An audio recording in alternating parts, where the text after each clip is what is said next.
Previous వీడియోలో list operations లో deletion and updation methods చూసాం కదా. ఈ వీడియోలో లిస్ట్ ఆపరేషన్స్ లో మిగతా methods sort, reverse, index, copy, count వీటి గురించి తెలుసుకోవాలంటే వీడియో చూడండి.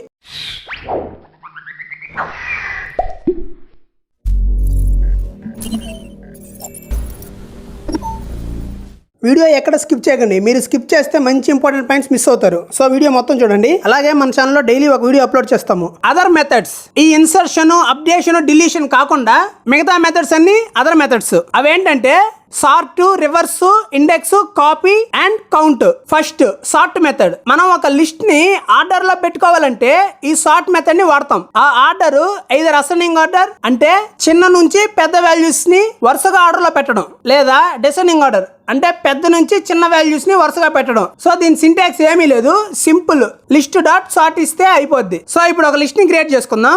n ఈక్వల్ టు నేను ర్యాండమ్ గా నెంబర్స్ ని ఇచ్చేస్తున్నాను. సో ఇప్పుడు ఈ లిస్ట్ చూడండి, దీంట్లో ఎలిమెంట్స్ ఎలా పడితే అలా ఉన్నాయి. అసెండింగ్ ఆర్డర్ లో లేవు, డిసెండింగ్ ఆర్డర్ లో లేవు. ఇప్పుడు దీన్ని సార్ట్ చేద్దాం. List name dot sort. List name ఏంది? n dot sort. ఇప్పుడు ఒకసారి n అని ప్రింట్ చేద్దాం. చూడండి మనకి ఆర్డర్ లో వచ్చేసింది. ఇది ascending order. Sort method apply చేస్తే డిఫాల్ట్ గా అసెండింగ్ ఆర్డర్ వస్తుంది. ఇక్కడ 1, 4, 7, 10, 20 అన్ని చూడండి అసెండింగ్ ఆర్డర్ లోనే ఉన్నాయి. సో ఇప్పుడు ఒకవేళ డిసెండింగ్ ఆర్డర్ లో కావాలనుకుంటే simple n dot sort of reverse equal to true. ఇప్పుడు ఒకసారి లిస్ట్ ని ప్రింట్ చేద్దాం. చూడండి మనకి రివర్స్ లో వచ్చింది. 20, 10, 7, 4, 1 డిసెండింగ్ ఆర్డర్ లో వచ్చింది. సో మనకి అసెండింగ్ ఆర్డర్ లో కావాలనుకుంటే డైరెక్ట్ గా n డాట్ సార్ట్ అని ఇవ్వండి. లేదు డిసెండింగ్ ఆర్డర్ లో కావాలనుకుంటే n dot sort of reverse equal to true అని ఇవ్వండి. ఇప్పుడు ఇంకో లిస్ట్ క్రియేట్ చేసుకుందాం. ఈ లిస్ట్ లో ఓన్లీ స్ట్రింగ్స్ ఏ ఉన్నాయి. ఇక్కడ ఆ స్ట్రింగ్స్ నేను ఆర్డర్ లో ఇవ్వలేదు. ఇప్పుడు ఈ లిస్ట్ కి సార్ట్ మెథడ్ అప్లై చేద్దాం. l dot sort. ఒకసారి లిస్ట్ ని ప్రింట్ చేద్దాం. అవుట్పుట్ చూడండి, నాకు ఇక్కడ ఆర్డర్ లో వచ్చేసాయి అసెండింగ్ ఆర్డర్ లో. ఈ ఆల్ఫాబెట్స్ ని సార్టింగ్ చేస్తే అసెండింగ్ ఆర్డర్ లో ఎలా వచ్చాయంటే ASCII వాల్యూని బేస్ చేసుకొని వచ్చాయి. ఈ ASCII గురించి ఆల్రెడీ స్ట్రింగ్ లో చెప్పాం. డిస్క్రిప్షన్ లో లింక్ ఉంది, చూడాలనుకుంటే చూడండి. సార్ట్ మెథడ్ లో రివర్స్ ఈక్వల్ టు ట్రూ ఉంది కదా, అది డిఫాల్ట్ వాల్యూ ఫాల్స్ ఉంటుంది. మనం ఏమి ఇవ్వకుంటే ఫాల్స్ తీసుకుంటుంది, అందుకని అసెండింగ్ ఆర్డర్ లో వస్తుంది. అదే మనం రివర్స్ ఈక్వల్ టు ట్రూ ఇస్తే డిసెండింగ్ ఆర్డర్ లో వస్తుంది. ఇప్పుడు ఇంకో లిస్ట్ తీసుకుంటున్నాను. ఈ లిస్ట్ లో నెంబర్స్, ఆల్ఫాబెట్స్ కలిపిస్తున్నా. చూడండి ఇప్పుడు ఈ లిస్ట్ కి మనం సార్ట్ మెథడ్ అప్లై చేద్దాం. ఇక్కడ చూడండి ఎర్రర్ వచ్చింది. ఎందుకంటే మనం సార్ట్ మెథడ్ అప్లై చేయాలంటే ఆ లిస్ట్ లో ఎయిదర్ నెంబర్స్ అన్నా ఉండాలి, లేదా స్ట్రింగ్స్ అయినా ఉండాలి. రెండు కలిపి మాత్రం ఉండకూడదు, సింగిల్ డేటా టైపే ఉండాలి. మనం సార్ట్ మెథడ్ అప్లై చేయాలనుకుంటే సింగిల్ డేటా టైప్ ఎలిమెంట్స్ ఉన్న లిస్ట్ కి అప్లై చేయగలుగుతాం. మొత్తానికి మనం ఎప్పుడు సార్టింగ్ చేస్తాం? ఒక లిస్ట్ లో elements ascending order or descending order లో పెట్టాలి అనుకుంటే ఈ సార్టింగ్ మెథడ్ ని యూస్ చేస్తాం. Next method reverse method. ఆ నేమ్ లోనే ఉంది. ఈ మెథడ్ లిస్ట్ కి అప్లై చేస్తే లిస్ట్ రివర్స్ అవుతుంది. సింటాక్స్ చూడండి, రివర్స్. ఆల్రెడీ ఎల్ లిస్ట్ ఉంది కదా, దానికి అప్లై చేద్దాం. ఒకసారి ఎల్ ప్రింట్ చేసుకుందాం. l dot reverse. ఇప్పుడు ఒకసారి లిస్ట్ ని ప్రింట్ చేస్తున్నాం. చూడండి పైన ఉన్న లిస్ట్ కి కింద ఉన్న లిస్ట్ కి ఆర్డర్ చూడండి, ఎలిమెంట్స్ అన్ని రివర్స్ లో ఉన్నాయి. ఈ రివర్స్ మెథడ్ అర్థమైంది కదా. Next index method. ఒక లిస్ట్ లో ఒక ఎలిమెంట్ ఇండెక్స్ కనుక్కోవాలి అంటే ఈ ఇండెక్స్ మెథడ్ యూస్ చేస్తాం. సింటాక్స్ చూడండి, index of object comma start comma stop. ఇక్కడ ఆబ్జెక్ట్ పారామీటర్ ఏంటంటే మనం ఏ ఎలిమెంట్ ఇండెక్స్ కనుక్కుంటున్నామో అది. ఈ స్టార్ట్ పారామీటర్ లిస్ట్ లో ఏ ఇండెక్స్ నుంచి మనం ఇచ్చిన పారామీటర్ కి ఇండెక్స్ కావాలి అని. ఇది ఆప్షనల్, అంటే డిఫాల్ట్ గా ఇది 0 ఉంటుంది. ఈ స్టాప్ పారామీటర్ లిస్ట్ లో ఏ ఇండెక్స్ దాకా మనం ఇచ్చిన పారామీటర్ కి ఇండెక్స్ కావాలి అని. ఇది కూడా ఆప్షనలే. ఇది డిఫాల్ట్ గా లెంత్ ఆఫ్ లిస్ట్ ఉంటుంది. సో ఇక్కడ ఆల్రెడీ ఎల్ ఉంది కదా, ఆ లిస్ట్ ని ప్రింట్ చేసుకుందాం. నాకు ఆ లిస్ట్ లో ఏ అనే ఎలిమెంట్ ఇండెక్స్ కావాలి. నేను సింపుల్ గా l డాట్ ఇండెక్స్ ఆఫ్ ఏ అని ఇస్తున్నాను. ఏ స్ట్రింగ్ కాబట్టి స్ట్రింగ్ లాగే ఇవ్వండి. అవుట్పుట్ చూడండి 2 వచ్చింది. చూడండి ఎలిమెంట్ ఏ 2 ఇండెక్స్ లోనే కదా ఉండేది, అదే మనకు అవుట్పుట్ గా వచ్చింది. ఈ ఇండెక్స్ మెథడ్ లో ఓన్లీ ఆబ్జెక్ట్ నే ఇచ్చాము, స్టార్ట్ టు స్టాప్ ఇవ్వలేదు. అది డిఫాల్ట్ గా values 0 end of the list ఉంటాయి కాబట్టి లిస్ట్ లో ఎలిమెంట్ ఏ ఇండెక్స్ ఏదో అది సెర్చ్ చేసి మనకి ఇచ్చింది. ఇప్పుడు ఈ లిస్ట్ లో ఎలిమెంట్ 4 ఇండెక్స్ కనుక్కోవాలనుకుంటున్నాను. నేను సింపుల్ గా l డాట్ ఇండెక్స్ ఆఫ్ 4 అని ఇస్తున్నాను. అవుట్పుట్ చూడండి 3 వచ్చింది. ఆ లిస్ట్ లో ఈ ఎలిమెంట్ 4 ఇండెక్స్ ఏంటి? 3. సో అది మనకు అవుట్పుట్ గా వచ్చింది. ఇప్పుడు ఇంకో లిస్ట్ క్రియేట్ చేసుకుందాం. ఏ ఈక్వల్ టు చూడండి ఇక్కడ ఒక లిస్ట్ క్రియేట్ చేసుకున్నాను. ఇప్పుడు ఈ లిస్ట్ లో r అనే ఎలిమెంట్ ఇండెక్స్ కనుక్కోవాలనుకుంటున్నాను. సో నేను సింపుల్ గా A dot index of r అని ఇస్తున్నాను.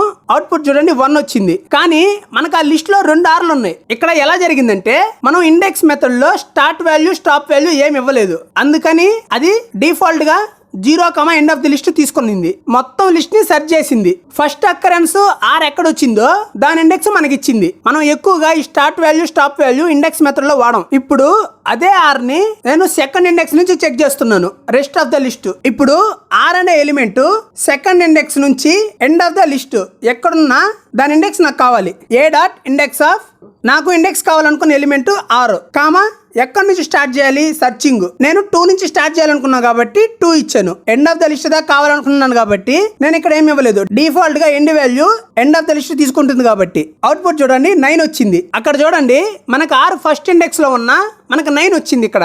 ఎందుకంటే మనం సెకండ్ ఇండెక్స్ నుంచి సెర్చ్ చేయమని చెప్పాం. మనకి సెకండ్ ఇండెక్స్ తర్వాత వచ్చిన 6 9th ఇండెక్స్ లో ఉంది, అందుకని 9 వచ్చింది. ఇక్కడ మీరేం కన్ఫ్యూజ్ అవ్వకండి. ఇక్కడ స్టార్ట్ వాల్యూ స్టాప్ వాల్యూ ఇవ్వకున్నా పర్లేదు, అది మీకు ప్రాక్టీస్ చేస్తున్నాగా వచ్చేస్తుంది. ప్రెసెంట్ మీరు ఇండెక్స్ మెథడ్ లో ఆబ్జెక్ట్ పారామీటర్ మీద ఫోకస్ పెట్టండి. స్టార్ట్ టు స్టాప్ ఇప్పుడు అవసరం లేదు, ఫ్యూచర్ లో నేర్చుకోండి, ఓకేనా. ఇప్పుడు ఈ ఇండెక్స్ మెథడ్ ని యూస్ చేసుకొని అప్డేషన్ ఆపరేషన్ ఎలా చేయాలో చూద్దాం. అప్డేషన్ ఆపరేషన్ సింటాక్స్ ఏంది? లిస్ట్ నేమ్ ఆఫ్ మనం ఏ ఇండెక్స్ లో అప్డేట్ చేయాలనుకుంటున్నామో ఆ index equal to new value. ఇప్పుడు ఈ లిస్ట్ చూడండి, చాలా ఎలిమెంట్స్ ఉన్నాయి కదా. ఇప్పుడు నేను మధ్యలో ఉన్న ఎలిమెంట్ ఇండెక్స్ ని అప్డేట్ చేయాలనుకుంటున్నాను. ఇప్పుడు నేను అప్డేట్ చేయాలంటే ముందు దాని ఇండెక్స్ కనుక్కోవాలి. సో ఇప్పుడు ఆ ఇండెక్స్ ని నేను స్టార్ట్ నుంచి వెతికేదానికి టైం పడుతుంది, లేదంటే ఎండ్ నుంచి అయినా కూడా వెతికేదానికి టైం పడుతుంది. ఇప్పుడు ఆ ఎలిమెంట్ 3 ఉంది కదా, ఈ ఇండెక్స్ కనుక్కోవాలంటే మనం ఏం చేయాలి? 0, 1, 2, 3 ఆడికి వెళ్ళేదానికి టైం పడుతుంది. సరే, లేదా ఇప్పుడు రివర్స్ లో వద్దాం. -1, -2, -3 ఆడికి వెళ్ళేసరికి రేట్ అవుతుంది కదా. కనుక్కునే దారిలోనే నెంబర్ మర్చిపోయేటట్టున్నాం. సో దాని బదులుగా సింపుల్ గా ఈ ఇండెక్స్ మెథడ్ ని యూస్ చేసుకొని ఈ వాల్యూని అప్డేట్ చేద్దాం. సో ఇప్పుడు దీనికి ఒక కండిషన్ ఉంది. ఆ లిస్ట్ లో సేమ్ ఎలిమెంట్ రిపిటేటివ్ గా వస్తే ఈ ఇండెక్స్ మెథడ్ యూస్ చేసుకొని అప్డేట్ చేయడం కష్టం. ఇప్పుడు నేను 6 అనే ఎలిమెంట్ ని అప్డేట్ చేయాలనుకుంటున్నాను. సో సింపుల్ గా A dot index of 6 equal to 100. ఇప్పుడు ఒకసారి ఏని ప్రింట్ చేసి చూద్దాం. అవుట్పుట్ చూడండి, 6 ప్లేస్ లో 100 అనేది రీప్లేస్ అయింది. ఇది ఎలా అంటే first A dot index of 6 అనేది ఎగ్జిక్యూట్ అవుద్ది. ఏ డాట్ ఇండెక్స్ ఆఫ్ 6 అంటే 6 యొక్క ఇండెక్స్ దీంట్లోకి వస్తుంది. సపోజ్ 6 ఇండెక్స్ 8 అనుకో, ఈ ఏ డాట్ ఇండెక్స్ ఆఫ్ 6 ప్లేస్ లో 8 వస్తుంది. So A of 8 equal to 100 అవుతుంది. అంటే 8th ఇండెక్స్ పొజిషన్ లో ఉన్న ఎలిమెంట్ 100 తో రీప్లేస్ అవుతుంది. సో ఇప్పుడు చూడండి, ఇందా క్రియేట్ చేసిన లిస్టే కొంచెం మార్చి డిక్లేర్ చేశాను. సో ఇప్పుడు ఈ లిస్ట్ లో P అనే ఎలిమెంట్ ని యాపిల్ అనే స్ట్రింగ్ తో రీప్లేస్ చేయాలనుకుంటున్నాను. సో సింపుల్ గా A dot index of P equal to apple. ఇప్పుడు ఒకసారి లిస్ట్ ని ప్రింట్ చేస్తున్నాను చూడండి, P ప్లేస్ లో యాపిల్ వచ్చింది కదా. ఇక్కడ ఈ ప్రాసెస్ ఎలా జరిగిందంటే first A dot index of P లో A dot index of P execute అవుద్ది. A dot index of P అంటే P యొక్క ఇండెక్స్ వాల్యూ. ఆ P యొక్క ఇండెక్స్ ఏదైనా అవ్వచ్చు, ఆ వాల్యూ ఇక్కడ వస్తుంది ఇండెక్స్ లాగా. ఆ P వాల్యూ యొక్క index equal to Apple. So simple గా ఆ P ప్లేస్ లో యాపిల్ అప్డేట్ అయిపోయింది. Next method copy method. ఒక లిస్ట్ ని కాపీ చేయాలంటే ఈ కాపీ మెథడ్ వాడాలి. సింటాక్స్ చూడండి, కాపీ. ఇప్పుడు ఆల్రెడీ క్రియేట్ చేసుకున్న లిస్ట్ ని ఇంకో వేరియబుల్ లోకి కాపీ చేద్దాం. B ఈక్వల్ టు ఆల్రెడీ ఉన్న లిస్ట్ ఏంది? A dot copy. ఇప్పుడు ఒకసారి B ని ప్రింట్ చేద్దాం. అవుట్పుట్ చూడండి, ఏలో ఉన్న లిస్ట్ అంతా B లోకి వచ్చింది. సో ఇప్పుడు మీకు ఒక డౌట్ రావచ్చు, ఏంటంటే కాపీ మెథడ్ వాడకుండా ఒక లిస్ట్ ని ఇంకో లిస్ట్ కి అసైన్ చేస్తే ఈ లిస్ట్ లో ఉండేవి ఆ లిస్ట్ లో కూడా వస్తాయి కదా, మరి కాపీ మెథడ్ ఎందుకు?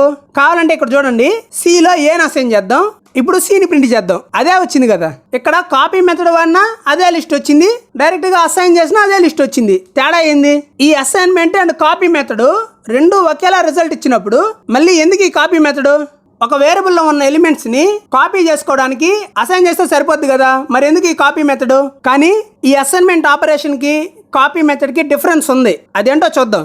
ఇప్పుడు ఫ్రెష్ గా మళ్ళీ స్టార్ట్ చేద్దాం. ఇప్పుడు V అనే వేరియబుల్ లో ఏ అనే లిస్ట్ ని అసైన్ చేశాను. ఇప్పుడు ఒకసారి V ని ప్రింట్ చేద్దాం. చూడండి, ఏలో ఉండేటివన్నీ V లోకి వచ్చాయి. ఇప్పుడు ఏ ని ప్రింట్ చేద్దాం, ఏలో కూడా అవే ఉన్నాయి. చూడండి, ఇప్పుడు V అనే వేరియబుల్ లో ఉండే లిస్ట్ కి అపెండ్ ఆపరేషన్ చేద్దాం. ఇక్కడ మీరు ఒకటి గుర్తుపెట్టుకోండి, ఒరిజినల్ లిస్ట్ ఏది? ఏ. దాన్ని యూజ్ చేసుకొని వచ్చిన వేరియబుల్ V. సో ఇప్పుడు V కి అపెండ్ మెథడ్ అప్లై చేద్దాం. V dot append of 500. ఇప్పుడు V ని ప్రింట్ చేద్దాం. అవుట్పుట్ చూడండి, 500 యాడ్ అయింది, ఎండ్ ఆఫ్ ద లిస్ట్ లో యాడ్ అయింది. ఇప్పుడు ఏ కి ఎలిమెంట్ యాడ్ అయ్యి ఉంటుందా, యాడ్ అయ్యి ఉండదా? అందుకే ముందు ఏ ని ప్రింట్ చేద్దాం. చూడండి, ఏ కి కూడా యాడ్ అయింది లాస్ట్ లో. ఇందాక V కి అపెండ్ చేసాం, ఆ అపెండ్ చేసిన ఎలిమెంట్ ఏ కూడా వచ్చింది. ఇప్పుడు ఏ కి ఒక ఎలిమెంట్ అపెండ్ చేస్తే అది V కి కూడా వస్తుందా రాదో చూద్దాం. A dot append of 1000. ఇప్పుడు ఒకసారి ఏ లిస్ట్ ని ప్రింట్ చేద్దాం. చూడండి, ఈ ఏ లిస్ట్ లో end of the list 1000 add అయింది. ఇప్పుడు వీలో యాడ్ అయిందో లేదో చూద్దాం. చూడండి, వీలో కూడా యాడ్ అయింది. అంటే ఒక లిస్ట్ ని ఇంకో వేరియబుల్ కనుక అసైన్ చేస్తే ఆ అసైన్ చేసిన అండ్ చేయబడిన బోత్ వేరియబుల్స్ లో దేనికి ఏ ఆపరేషన్ చేసినా రెండిటికి మారుతుంది. ఇందాక మీరు చూసారుగా, వీలో మారిస్తే ఏలో కూడా మారింది, ఏలో మారిస్తే వీలో కూడా మారింది. అది ఎందుకంటే ఒక అసైన్ ఆపరేషన్ చేస్తే ఏం జరుగుతుందంటే మనం ఏ వాల్యూని స్టోర్ చేయాలి అనుకుంటున్నామో ఆ వాల్యూ మెమరీలో ఒక అడ్రస్ లో స్టోర్ అయి ఉంటుంది అండ్ దాని రిఫరెన్స్ ఈ వేరియబుల్ లో స్టోర్ అయి ఉంటుంది. అంటే వేరియబుల్ లో వాల్యూ ఉండదు, దాని రిఫరెన్స్ ఉంటుంది. ఆ రిఫరెన్స్ ద్వారా మనం ఆ వాల్యూ యాక్సెస్ చేసుకోగలం. ఇది ప్రాక్టికల్ గా చెప్తా వినండి. ఇప్పుడు మన ఫోన్ లో ఫొటోస్ ఉంటాయి. ఇప్పుడు మీరు ఒకే ఫోటో డిఫరెంట్ యాప్స్ ద్వారా చూడొచ్చు. బట్ ఆ ఫోటో స్టోర్ అయ్యేది ఒక లొకేషన్ లోనే, కానీ ఆ లొకేషన్ ని మనం డిఫరెంట్ యాప్స్ ద్వారా యాక్సెస్ చేసుకోవచ్చు, అలాగే డిలీట్ చేసుకోవచ్చు, అప్డేట్ చేసుకోవచ్చు కూడా. అందుకే మీరు గమనిస్తే ఏ యాప్ అయినా స్టోరేజ్ కి యాక్సెస్ అడుగుతుంది. ఇప్పుడు ఫొటోస్ అనేటివి ఒక లొకేషన్ లో స్టోర్ అవుతుందని చెప్పాం. అలా కాకుండా సపరేట్ గా ప్రతి యాప్ లో ఫోటో స్టోర్ అయితే ఎంత మెమరీ అవుతుంది? ఫోటో అనేది మన ఫోన్ లో ఏదో ఒక ప్లేస్ లో ఆర్ లొకేషన్ లో మెమరీలో స్టోర్ అవుతుంది. సో ఆ లొకేషన్ పాత్ నే మనం రెఫరెన్స్ అంటాం. మనం వాడే దాంట్లో వాల్యూస్ అనేవి ఎక్కడ స్టోర్ అవుతాయో ఆ అడ్రస్సే ఈ రిఫరెన్స్. అంటే ఒక వాల్యూని మనం క్రియేట్ చేస్తే దానికి మెమరీలో ఒక రిఫరెన్స్ క్రియేట్ అవుతుంది. ఇక్కడ చూడండి, లిస్ట్ ఆఫ్ ఏ ఎలిమెంట్స్, ఇది మనం క్రియేట్ చేసినప్పుడు ఆ లిస్ట్ ఆఫ్ ఏ ఎలిమెంట్స్ కి రిఫరెన్స్ క్రియేట్ అయింది అండ్ ఆ రిఫరెన్స్ ఏలో స్టోర్ అయింది. సో స్టోర్ అయిన ఫొటోస్ ని యాక్సెస్ చేసుకోవడానికి మనం ఏదో ఒక యాప్ వాడతాం కదా. సో ఇక్కడ మనం వాడే యాపే వేరియబుల్. సో ఈ వేరియబుల్ ని యూస్ చేసుకొని మనం ఈ వాల్యూని యాక్సెస్ చేసుకోవచ్చు. ఇంకోటి ఏంటంటే మనం ఫొటోస్ ని చూసే యాప్స్ లో ఈ ఫొటోస్ రిఫరెన్స్ మాత్రమే ఉంటుంది. అలాగే ఈ వేరియబుల్ లో కూడా ఆ వాల్యూ రిఫరెన్స్ ఒక్కటే ఉంటుంది. ఫొటోస్ అనే కాదు, ఏదైనా ఒకటి మెమరీలో స్టోర్ అయిందంటే దానికి రిఫరెన్స్ క్రియేట్ అవుతుంది. ఎప్పుడైతే మనం ఒక వేరియబుల్ ని ఇంకొక వేరియబుల్ కి అసైన్ చేస్తామో అప్పుడు ఆ ఒరిజినల్ వేరియబుల్ లో ఉన్న రిఫరెన్స్ ని ఈ న్యూ వేరియబుల్ కూడా స్టోర్ చేసుకుంటుంది. సో మనం ఏదన్నా వేరియబుల్ పైన ఆపరేషన్ చేస్తే ఆ వేరియబుల్ లో ఉన్న రిఫరెన్స్ కి ఉన్న వాల్యూ చేంజ్ అవుతుంది. సో ఆ రిఫరెన్స్ ఏ వేరియబుల్స్ లో ఉంటాయో వాటి వాల్యూస్ కూడా మారినట్టే, అంతే కదా. రిఫరెన్స్ ఆఫ్ వాల్యూ వేరియబుల్ లో ఉన్నప్పుడు దాంట్లో ఏది ఉంటే అదేగా వచ్చేది. సో ఈ both A and B variables లో ఉన్న రిఫరెన్స్ ఒకటే కాబట్టి రెండు మనకి రెండిట్లో ఏది మారినా మారుతుంది. ఈ రిఫరెన్స్ కాన్సెప్ట్ ఎందుకంటే నేను ఇప్పుడు ఒకటి చెప్తా, అది వినండి. ఇది స్టోరేజ్ ని సేవ్ చేస్తుంది. ఎలా అంటే ఇప్పుడు ఫోన్ లో మనం ఒకటి స్టోర్ చేసుకుంటే దానికి ఒక రిఫరెన్స్ క్రియేట్ అవుతుంది. దాన్ని మనం ఎన్ని యాప్స్ అయినా యూస్ చేసుకొని ఆ రెఫరెన్స్ ద్వారా యాక్సెస్ చేసుకోవచ్చు. సో దీని వల్ల స్టోరేజ్ అనేది ఒకే లొకేషన్ లో ఉంటుంది.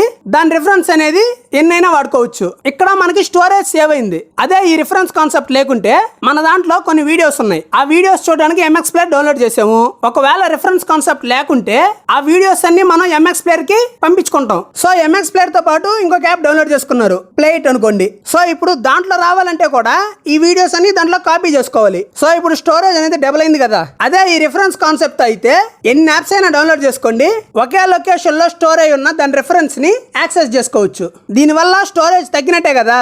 సో ఇప్పుడు ఏ అనే వేరియబుల్ లో ఒక లిస్ట్ ని క్రియేట్ చేసుకుందాం. దాంట్లో 1 2 3 ఎలిమెంట్స్ ఇద్దాం. ఇప్పుడు ఆ లిస్ట్ యొక్క రెఫరెన్స్ ఏ అనే వేరియబుల్ లో స్టోర్ అయి ఉంటుంది. ఇప్పుడు బి అనే ఒక వేరియబుల్ కి ఈ ఏ ని అసైన్ చేద్దాం. ఇప్పుడు ఈ బి లో ఏం స్టోర్ అయి ఉంటుంది?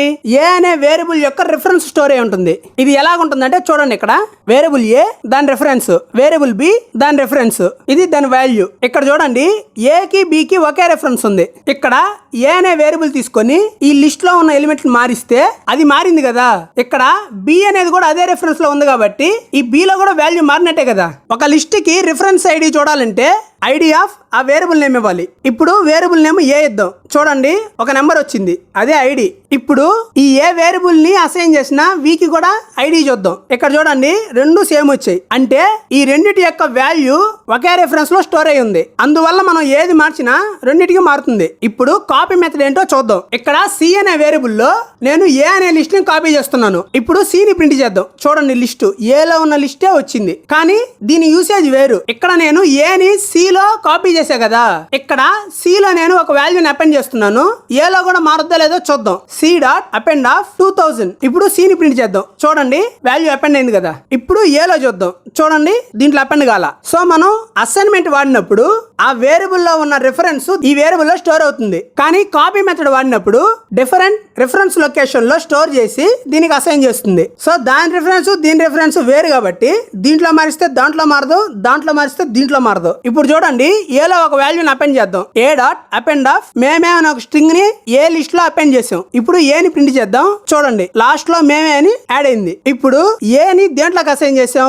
వి లో. సో ఇప్పుడు వి ని ప్రింట్ చేద్దాం. చూడండి, వీలో యాడ్ అయిందా? యాడ్ అయింది. ఇది అసైన్ చేసిన వేరియబుల్ కాబట్టి రెండు రిఫరెన్స్ ఒకటే ఉంటది. అందుకని ఏది అప్డేట్ చేసినా ఇంకోటి కూడా మారుతూ ఉంటుంది. ఇప్పుడు ఈ ఏ ని కాపీ మెథడ్ యూస్ చేసుకొని స్టోర్ చేసిన వేరియబుల్ సి ని ప్రింట్ చేసి చూద్దాం. అవుట్పుట్ చూడండి, దీంట్లో మారలేదు. ఎందుకంటే దీని రిఫరెన్స్ సెపరేట్ గా క్రియేట్ అయింది కాబట్టి. మనం ఈ కాపీ మెథడ్ ఎప్పుడు వాడతామంటే ఒరిజినల్ వాల్యూస్ కి ఎటువంటి ఆపరేషన్స్ జరగకుండా ఉండాలనుకున్నప్పుడు ఈ కాపీ మెథడ్ యూస్ చేస్తాం. ఈ కాపీ మెథడ్ రియల్ లైఫ్ లో ఎక్కడ వాడతామంటే, మీరు ఫోటో ఎడిట్ చేస్తుంటారు. మీరు ఫోటో ఎడిట్ చేసేటప్పుడు ఆ ఒరిజినల్ ఫోటో ఏమీ కాదు, ఓన్లీ దాని డూప్లికేట్ నే మీరు ఎడిట్ చేస్తూ ఉంటారు. సో అందుకని ఈ ఫోటోకి ఏదన్నా అయినా గానీ ఒరిజినల్ ఫోటో అలానే ఉంటుంది. సో ఇది copy method. Next method count method. ఒక లిస్ట్ లో ఒక ఎలిమెంట్ ఎన్నిసార్లు వచ్చిందని కనుక్కోవడానికి కౌంట్ మెథడ్. ఈ కౌంట్ మెథడ్ సింటాక్స్ చూద్దాం. Count of object.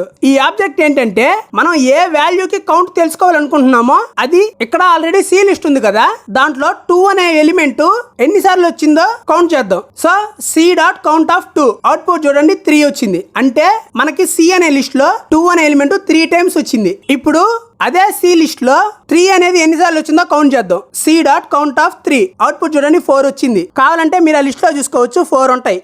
రేపటి వీడియోలో లిస్ట్ మీద పడే బిల్ట్ ఇన్ ఫంక్షన్స్ గురించి తెలుసుకుందాం. సబ్స్క్రైబ్ చేయండి, లైక్ చేయండి, షేర్ చేయండి. డౌట్స్ ఏమైనా ఉంటే కామెంట్లో పెట్టండి.